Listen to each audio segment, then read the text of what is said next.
Assalamualaikum warahmatullahi wabarakatuh. Hai teman-teman semua, jumpa lagi dengan saya Juri. Salam motivasi dan sukses selalu dengan sejuta informasi dan cara.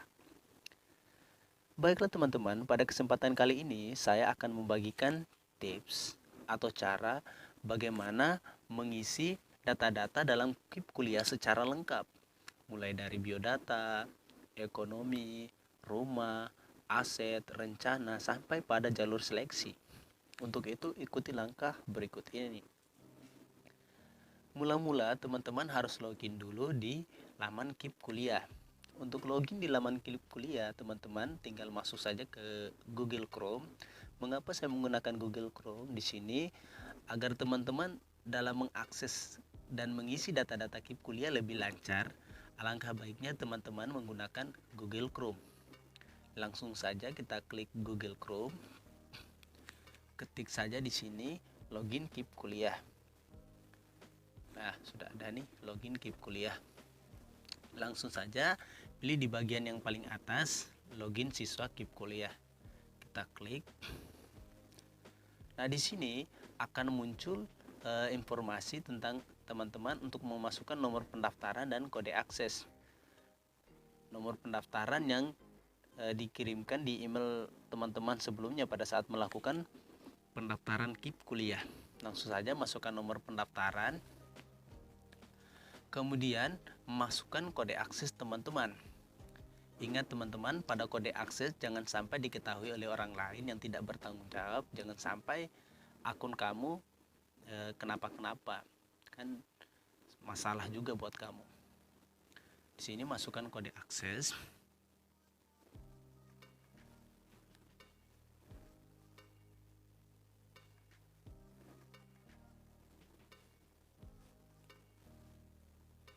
Langsung klik masuk.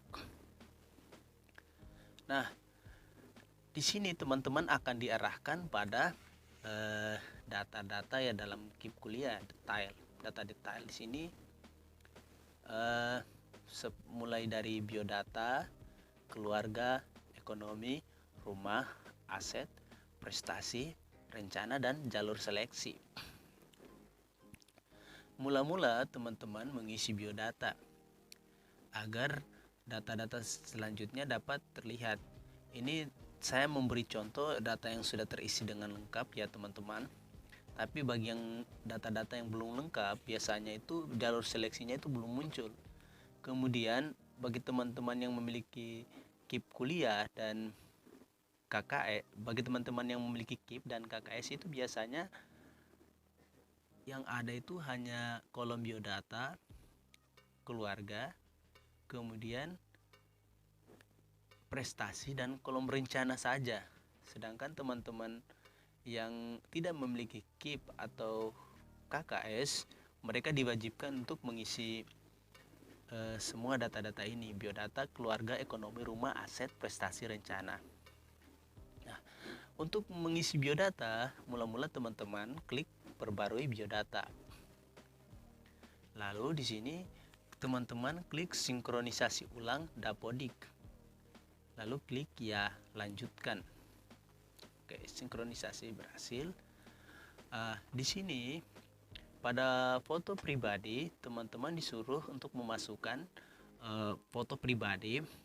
Ingat ya, pada foto pribadi format foto itu harus JPG atau JPEG dan maksimal ukurannya itu harus 300 KB.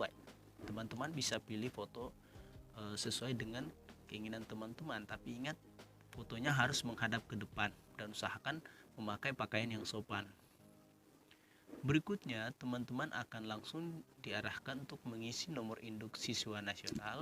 Biasanya kalau sudah masuk dalam KIP kuliah, untuk nomor induk siswa nasional, nama siswa, nomor induk kependudukan, itu sudah terisi secara otomatis. Kemudian pada kolom nomor kartu Indonesia Pintar dan nomor kartu keluarga sejahtera, di situ masih kosong ya, masih kosong.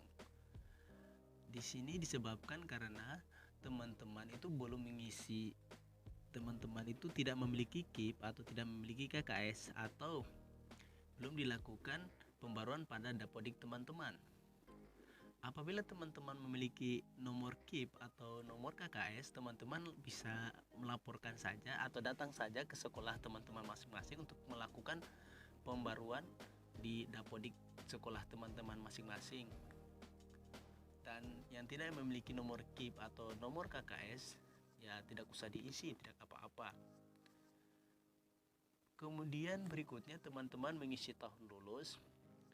Tahun lulus itu biasanya kalau untuk KIP kuliah itu hanya diperbolehkan yang akan lulus tahun ini, kemudian 2 tahun sebelumnya.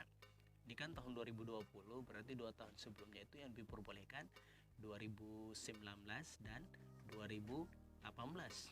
Sedangkan yang untuk 2017 itu tidak bisa lagi. Kemudian yang berikutnya tempat lahir. Tempat lahir sesuai dengan kartu keluarga, tanggal lahir diisi seperti ini ya. Jenis kelamin, masukkan jenis kelamin, agama, kemudian alamat teman-teman saat ini berada, di mana kamu berada saat ini diisi di kolom alamat. Kabupaten atau kota, juga kabupaten atau kota di mana teman-teman saat ini berada. Kemudian masukkan kode pos kabupaten atau kota tersebut. Dan berikutnya teman-teman harus masukkan alamat email yang aktif ya. Masukkan alamat email yang aktif agar ketika ada informasi penting langsung saja dari KIP kuliah langsung mengirim ke alamat email yang sudah benar tersebut.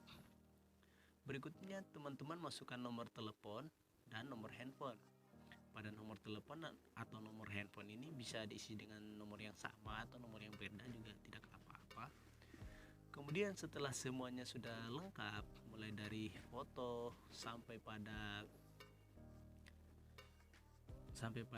nomor telepon atau nomor handphone, teman-teman klik update biodata. Setelah klik update biodata berhasil tersimpan. Klik OK. Berikutnya setelah mengisi biodata, teman-teman lanjut mengisi ke kolom keluarga atau data keluarga. Nah, pada data keluarga, teman-teman juga harus klik perbarui data keluarga. Nah, di sini teman-teman akan disuruh untuk memasukkan foto keluarga. Ingat ya, pada foto keluarga juga sama seperti tadi, format fotonya juga harus JPG atau JPEG dan tidak boleh lebih dari 300 KB. Kemudian, masukkan nik kepala keluarga. Ingat nik kepala keluarga atau nik ayah kamu ya, nik ayah, jangan masukkan nik ibu atau nik siapapun, nik ayah kamu aja. Kemudian nomor kartu keluarga. Nah, nomor kartu keluarga ini biasanya ada di bagian tengah di pojok atas sana. Nah, di kartu keluarga lihat saja bagian tengah pojok atas, dia bernomor sendiri, jangan sampai nggak tahu kan. Kemudian masukkan informasi ayah, mulai dari nama ayah, siapa nama ayah kamu, kemudian status ayah, apakah ayah masih hidup, sudah wafat atau bercerai gitu. Kemudian status hubungan dengan ayah, apakah ayah kandung, ayah tiri atau wali. Di sini saya pilih ayah kandung ya. Kemudian masukkan pendidikan terakhir ayah. Pendidikan terakhir ayah di sini dipilih saja sesuai dengan pendidikan ayah, SMP, SMA, sederajat atau seterusnya sampai pada S3.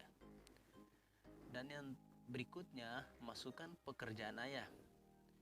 Apakah ayahnya bekerja sebagai PNS, pegawai swasta, wirausaha, TNI atau Polri, petani, nelayan, atau kalau tidak ada dalam kolom ini, teman-teman klik saja lainnya. Tapi di sini saya klik petani saja. Dan berikutnya masukkan detail ayah.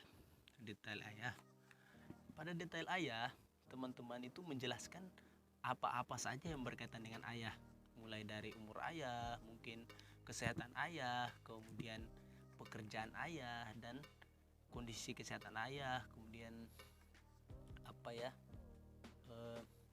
waktu bekerja ayah. Misalnya teman-teman mengisi ayah saya bekerja dari pukul 6.00 sampai pukul 17.00 dan kondisi ayah saya saat ini itu dalam keadaan sehat. Setelah mengisi detail ayah, pekerjaan ayah dan detail ayah, lanjut mengisi informasi ibu. Pada informasi ibu juga hampir sama pada informasi ayah tadi. Pada informasi ibu, teman-teman mula-mula masukkan nama ibu, kemudian status hubungan dengan ibu, kemudian pendidikan terakhir ibu sama dengan ayah tadi, apakah SD, SMP, SMA, dan seterusnya dan seterusnya. Isi sesuai dengan data yang tertera pada kartu keluarga. Nah, berikutnya pekerjaan ibu.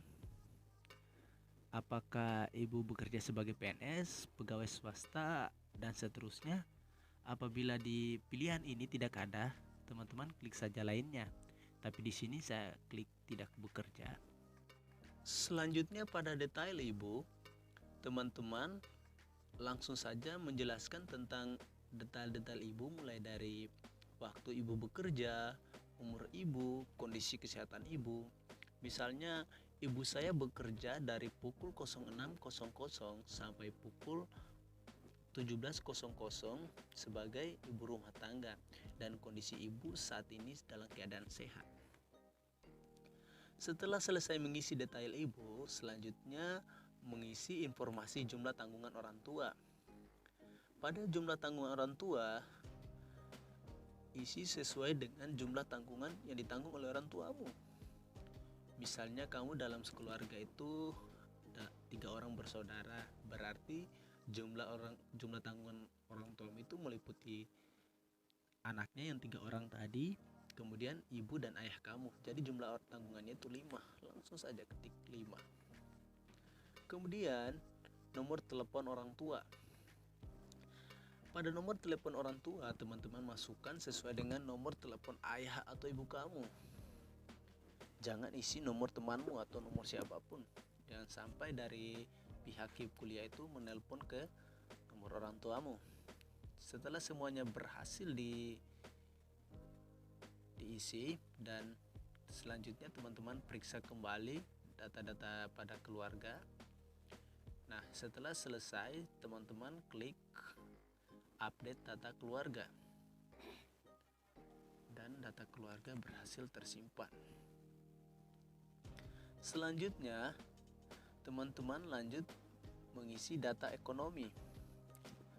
Mula-mula klik perbarui ekonomi. Pada data ekonomi, teman-teman mula-mula itu disarankan untuk mengisi alasan pengajuan koreksi data. Di sini teman-teman masukkan saja alasan pengajuannya, misalnya karena data keluarga, karena data ekonomi masih kurang lengkap misalnya.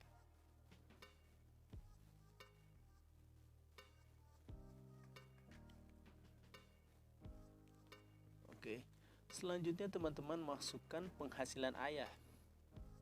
Di sini teman-teman memasukkan penghasilan ayah.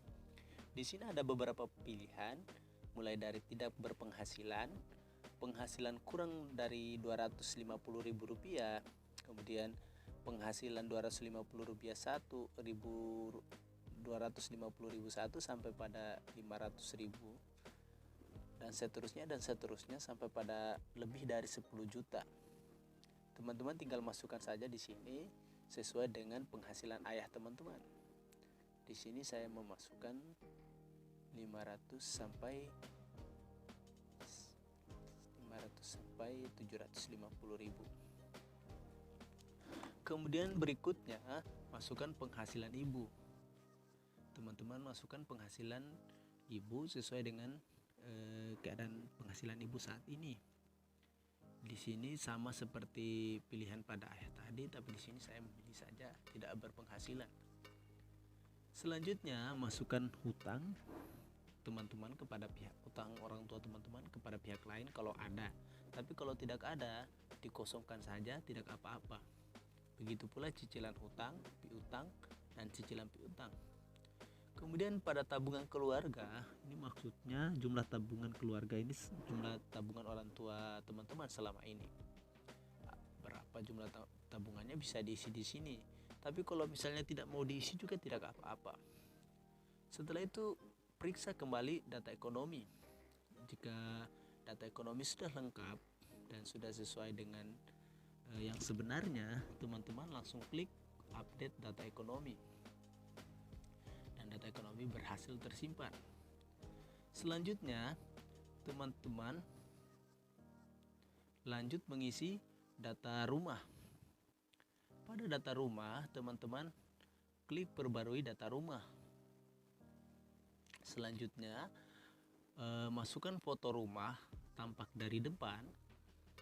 Foto rumahnya itu harus berformat JPG atau JPEG dan maksimal ukurannya itu harus 300 KB.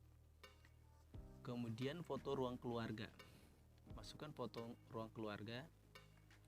Di sini tadi foto rumah itu tampak dari depan itu jangan seperti ini ya. Harus di foto rumahnya itu harus lengkap dengan atap-atapnya. Jangan hanya dindingnya saja. Di sini berikutnya masukkan foto ruang keluarga. Formatnya juga sama JPG atau JPEG dan tidak boleh kurang lebih dari tidak boleh lebih dari 300 KB. Setelah itu kepemilikan rumah.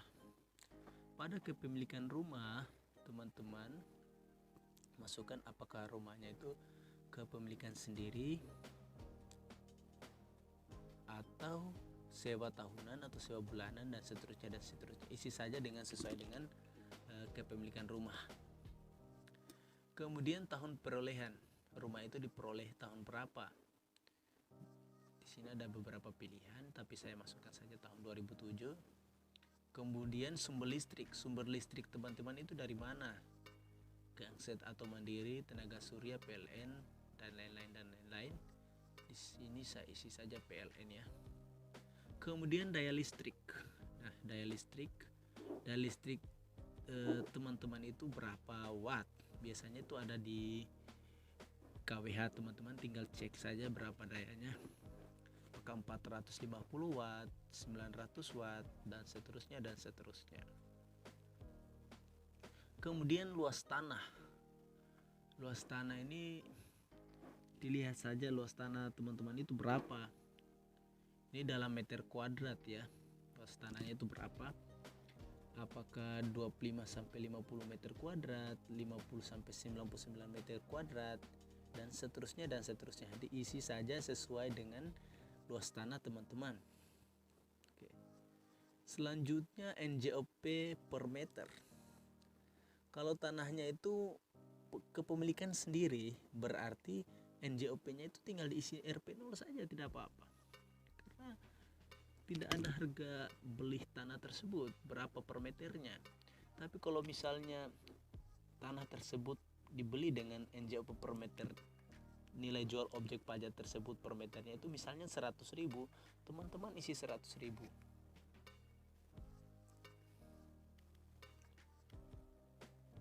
Tapi kalau misalnya tanah itu kepemilikan sendiri, berarti tidak ada nilai jual objek pajaknya. Isi saja RP0 karena belum pernah dijual. Kemudian luas bangunan. Pada luas bangunan, teman-teman isi saja sesuai dengan besarnya rumah teman-teman. Misalnya rumahnya kurang dari 25 meter kuadrat atau lebih dari 200 meter kuadrat atau 100 sampai 200 meter kuadrat. Sini skala yang paling kecil itu yaitu 25 meter kuadrat. Itu yang paling kecil sudah. Berikutnya mandi cuci kakus. Mandi cuci kakus di sini maksudnya yaitu sarana fasilitas umum yang digunakan bersama oleh beberapa keluarga untuk keperluan mandi, mencuci dan buang air di lokasi di mana. Apakah lokasinya itu kepemilikan sendiri di luar atau kepemilikan sendiri di dalam rumah atau berbagai pakai gitu. Kemudian sumber air itu dari mana, menghasilkan airnya dari mana gitu. Apakah dari kemasan, PDAM, sumur atau sungai atau mata air. Dan yang berikutnya itu jarak dari pusat kota. Artinya di sini bahwa jarak rumah teman-teman dari situ sampai ke kota itu berapa kilometer. Waduh, ini 220 km terlalu jauh ya. 12 km. Atau mungkin benar juga 120 km. Kemudian jumlah orang tinggal. Jumlah orang yang tinggal di rumah teman-teman itu berapa orang?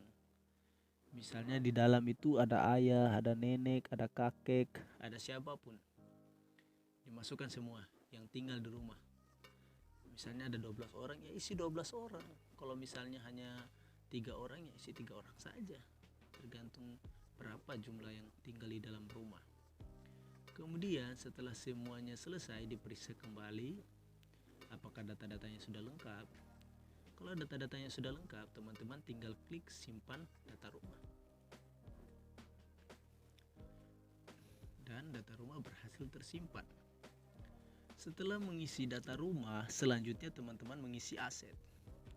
Pada kolom aset, teman-teman memasukkan aset-aset teman-teman. Klik tambah aset. Masukkan nama barang atau aset. Misalnya nama barang itu adalah handphone, atau bisa juga televisi, lemari es, atau apa segala macamnya, motor, mobil, helikopter, pesawat, bisa dimasukkan semua. Merek handphonenya itu apa? Merek barangnya. Di sini sebut saja merek barangnya itu Oppo A9 ya. Ya, 9 aja. Kemudian jenis barang. Itu jenis barangnya itu apakah alat komunikasi, alat produksi, alat rumah tangga, hiburan dan lain-lain sebagainya. Isi sesuai dengan jenis alat tersebut. Kalau di sini kan handphone, berarti itu alat komunikasi. Berikutnya pilih jenis barang. Jenis barang sudah tadi alat komunikasi. Tahun perolehan barang. Di sini tahun perolehan, teman-teman isi sesuai dengan tahun barang-barang itu diperoleh. Misalnya barangnya diperoleh tahun berapa gitu, langsung diisi. Misalnya 2017. Metode perolehan. Nah, metode perolehan apakah barang tersebut itu dibeli dengan cara dicicil atau membeli cicilan, dibeli dengan tunai atau warisan atau hibah. Kalau misalnya tidak di ketiga pilihan ini tidak ada, teman-teman isi saja lainnya. Oke. Kemudian kondisi barang atau aset. Nah, kondisi barang tersebut itu apakah masih berfungsi, apakah berfungsi tapi kurang baik atau sudah rusak. Klik saja berfungsi atau kurang baik berfungsinya. Nah, di sini teman-teman masukkan harga belinya. Itu barang itu dibelinya berapa? Misalnya dibelinya 1 juta. Oke, selanjutnya harga jual. Kalau misalnya barangnya sudah kondisinya sudah tidak bagus lagi, teman-teman kira-kira kan harga jualnya itu berapa? Berarti kurang dari 1 juta, sebut saja 500.000 aja. Nah, setelah semuanya berhasil, sudah selesai, periksa kembali di bagian kolom asetnya. Nah, selanjutnya klik tambahkan aset. Langsung saja diklik tambahkan aset dan aset berhasil tersimpan. Oke. Selanjutnya setelah mengisi kolom aset, teman-teman mengisi kolom prestasi. Pada kolom prestasi, teman-teman itu diwajibkan mengisi maksimal 3 prestasi. Klik tambah prestasi. Nah, di sini jenis kegiatan, misalnya lomba menari, ya. Jenis kegiatannya itu kegiatan lomba menari. Nama kegiatan lomba menari, kemudian jenis kegiatan itu apakah individual atau kelompok. Langsung klik saja individual misalnya. Kemudian tingkat apa sih itu kegiatan menarinya itu, apakah kabupaten, apakah kota, provinsi, nasional, sebut saja internasional lah. Wow, luar biasa. Kemudian tahun perolehan itu penghargaan atau prestasi itu diperoleh tahun berapa. Misalnya kamu memperolehnya itu tahun kemarin 2019, klik saja 2019. Kemudian pencapaiannya itu kamu juara berapa, prestasimu juara berapa. Ya, misalnya kamu juara 1, ya klik aja juara 1. Selanjutnya data-data yang sudah diisi di atas itu harus disertakan dengan bukti sertifikat. Nah, di sini teman-teman harus mengisi sertifikat di mana teman-teman pernah memperoleh prestasi ini. Jika pernah mendapat prestasi tapi tidak ada sertifikatnya, ya sudah, teman-teman tidak perlu isi, tidak apa-apa. Tapi jika ada prestasi atau apapun, teman-teman isi saja di sini. Itu lebih mendukung agar teman-teman bisa dipertimbangkan dalam seleksi KIP kuliah nanti. Jika semuanya sudah selesai, klik tambahkan prestasi. Selanjutnya, teman-teman mengisi kolom rencana. Pada kolom rencana di sini maksudnya bahwa ketika teman-teman sudah kuliah nanti, teman-teman itu tinggal di mana? Kemudian apakah rencana tinggalnya itu di mana? Bagaimana? Mulai dari rencana tinggal, apakah teman-teman itu kos atau sewa? Tapi sebelumnya klik perbarui rencana, kemudian update rencana. Rencana tinggalnya itu nanti di mana? Apakah bersama keluarga, kos atau sewa, pesantren, atau belum ada rencana? Kalau misalnya belum ada, klik belum ada. Tapi kebanyakan mahasiswa itu kos atau sewa ya, kos atau sewa. Kemudian apakah ada dukungan dari keluarga? Tentunya kalau sudah punya rencana begini harus ada dukungan dong. Jangan tidak ada, harus ada. Kemudian berikutnya itu transportasi asal. Nah, di sini dari daerah teman-teman berada itu ke daerah tempat kuliah teman-teman itu transportasinya itu gunakan apa sih?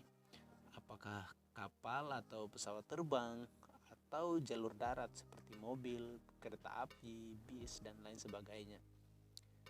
Saya di sini jalur darat sajalah, atau karena saya dari Pulau Seberang jadi saya pesawat terbang aja. Atau mungkin gabungan dari ketiganya bisa juga. Atau pilih salah satunya aja. Kapal laut aja lah. Berikutnya transportasi harian. Nah, transportasi harian itu maksudnya ketika teman-teman sudah kuliah dari tempat teman-teman, tempat kos teman-teman misalnya ke tempat kuliah teman-teman itu, kira-kira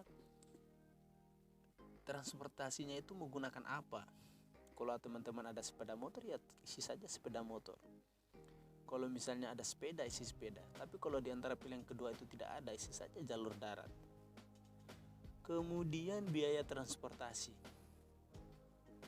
Pada biaya transportasi ini maksudnya diisi sesuai dengan biaya transportasi semuanya di sini tadi.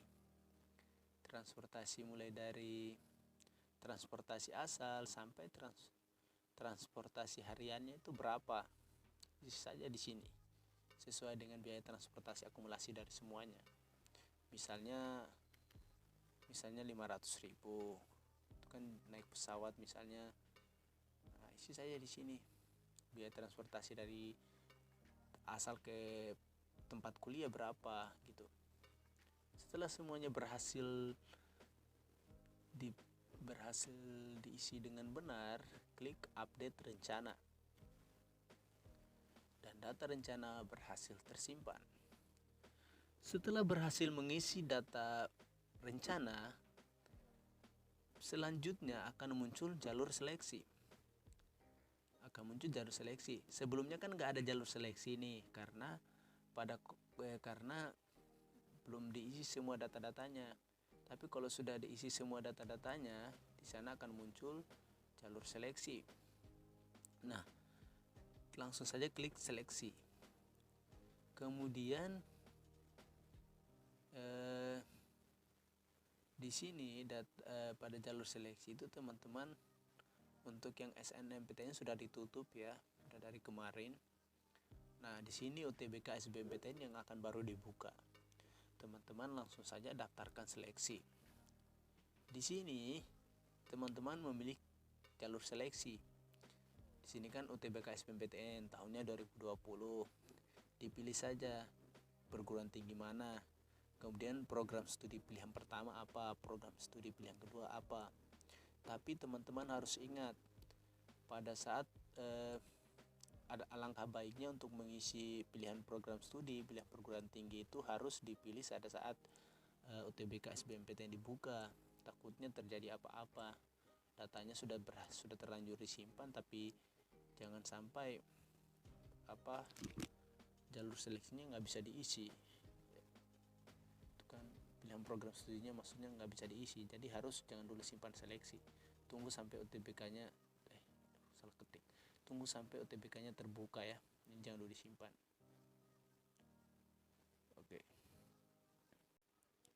Setelah semua sudah berhasil diisi, mulai dari biodata sampai pada jalur seleksi, berarti teman-teman sudah menyelesaikan proses pengisian data formulir pada KIP kuliah. Di sini teman-teman sudah bisa mencetak kartu keluarga, maksud saya kartu peserta, dan mencetak formulir. Oke, baiklah teman-teman, cukup sampai di sini video kali ini. Apabila ada yang ditanyakan, teman-teman tinggal sampaikan saja di kolom komentar video ini. Sekali lagi saya ingatkan, jangan lupa like dan subscribe video ini agar tidak ketinggalan informasi berikutnya. Terima kasih. Wassalamualaikum warahmatullahi wabarakatuh.